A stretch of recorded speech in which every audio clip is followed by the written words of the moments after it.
नमस्कार दोस्तों, मेरा नाम है आशीष computerhindinotes.com से माइस्कूल के इस वीडियो में आपका स्वागत है। दोस्तों, लास्ट वीडियो में हमने सीखा था कि किस तरीके से हम टेबल में रिकॉर्ड इंसर्ट कर सकते हैं, जिसके लिए हमने इंसर्ट इनटू स्टेटमेंट का प्रयोग किया था। तो अगर आपने वो वीडियो नहीं देखा है तो पहले आप वो वाला वीडियो देख लीजिए।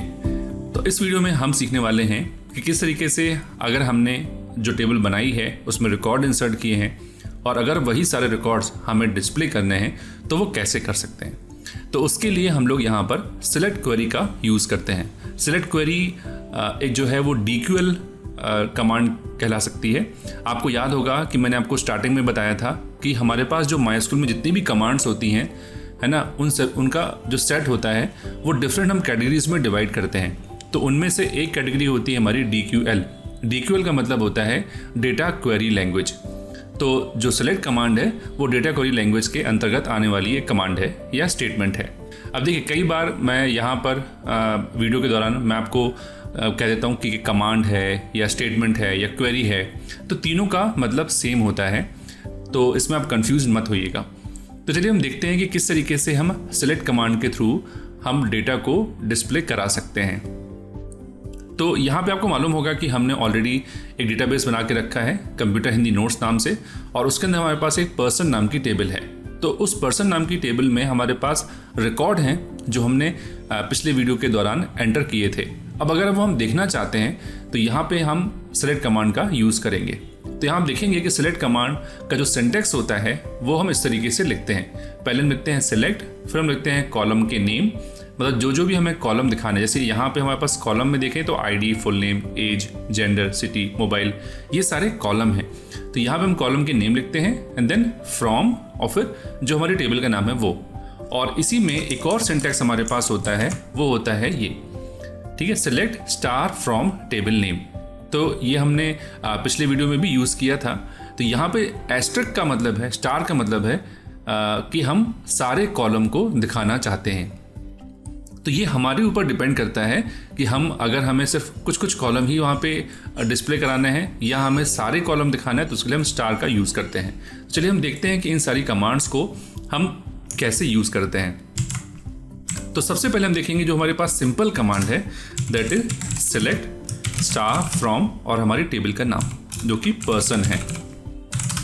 तो आप देखोगे कि यहाँ हमारे पास जो हमारे रिकॉर्ड्स हैं वो आपको यहाँ पे डिस्प्ले हो रहे हैं। तो स्टार का मतलब, अगेन मैं आपको बता दूं, स्टार का मतलब है कि सारे कॉलम। तो अगर आप इसको पढ़ोगे इस कमांड को तो आपको समझ में आ जाएगा ईजिली कि I want to select all the columns from person. ठीक है, तो यहाँ पे हम सारे रिकॉर्ड दिखा रहे हैं या सारी रोज बोल रहे हैं। ठीक, और यहाँ पे देखिए एक चीज़ आपको ध्यान रखना है कि जब हम सिलेक्ट स्टेटमेंट लगाते हैं और हम ऐसा कुछ लिखते हैं तो वो हर रो के लिए बात कर रहा है, पर कॉलम यहाँ पे स्पेसिफाई कर सकते हैं। तो ये तो हो गई पहली कमांड। दूसरा जो तरीका है वो क्या है कि हम यहाँ पे लिख सकते हैं कॉलम के नेम। जैसे हमने कहा हमें ID, फुल नेम और जेंडर हमें बस चाहिए है, ठीक है, और यहाँ पे दिया फ्रॉम पर्सन। तो इस कमांड को जब हम एग्जीक्यूट करेंगे तो हमें आउटपुट में आप देखेंगे कि हमें क्या मिल रहा है कि यहाँ पे हमारे पास कॉलम जो है वो ID, फुल नेम और जेंडर है, बाकी रोज हमें यहाँ पे सारी मिल रही हैं। तो इस तरीके से हम लोग अगर कॉलम लिखेंगे तो हम सिर्फ वो कॉलम ही देख पाएंगे, ID, फुल नेम और जेंडर। अभी तो मैंने लाइन से लिख दिए हैं, बट हम ऐसा भी लिख सकते हैं। तो हम लिखा सिलेक्ट, हमें ID चाहिए और हमें फुल नेम चाहिए और उसके बाद हमें चाहिए सिटी और उसके बाद हमें सब कुछ चाहिए एज। ठीक है, तो यहाँ पे आप देखोगे कि हमने ऑर्डर जो है कॉलम का वो चेंज कर दिया है। तो इट डजेंट मैटर कि आप कौन सा कॉलम कहाँ पे लिख रहे हो, ठीक है, बस आपको यहाँ पे कॉलम के नेम लिखने होते हैं। अब एक और लास्ट हम यहाँ पे स्टेटमेंट देख लेते हैं कि अगर मान लीजिए कि जिसको हम बोलते हैं एलियसिंग, ठीक है, एलियस मतलब रीनेम करना, कि जब हम डेटा को डिस्प्ले कर रहे हैं तो हम सपोज चाहते हैं यहाँ पे कि जो फुल नेम है उसकी जगह पे नेम अकेला लिखा आना चाहिए। ध्यान रखिएगा, ये मैं टेबल के कॉलम को रीनेम करने की बात नहीं कर रहा हूँ। अगर टेबल के कॉलम को रीनेम करना है तो उससे तो हम ऑल्टर कमांड यूज़ करेंगे। तो उसका भी वीडियो मैंने आपको ऑलरेडी बना के मैंने उसको बता चुका हूँ आपको। अगर वीडियो आपने नहीं देखा है तो उसकी लिंक भी आपको डिस्क्रिप्शन में मिल जाएगी। तो यहाँ पे हम अभी क्या करने वाले हैं, बस कि दिखाते समय हमें नाम चेंज करना है।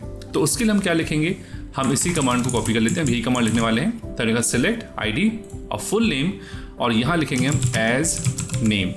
तो एज जो होता है उसके थ्रू, एज कीवर्ड के थ्रू हम किसी भी कॉलम को टेम्परेरी रीनेम कर सकते हैं जब हम उसको डिस्प्ले कर रहे हैं। तो आप देखोगे यहाँ पे, तो यहाँ पे कॉलम का नेम फुल नेम है, बट इस वक्त यहाँ पे उसका नाम क्या आ रहा है, नेम आ रहा है। तो इस तरीके से दोस्तों हम लोग सिलेक्ट कमांड के थ्रू ये बेसिक जो डेटा को हमें दिखाना है, डिस्प्ले कराना है, वो हम लोग कर सकते हैं।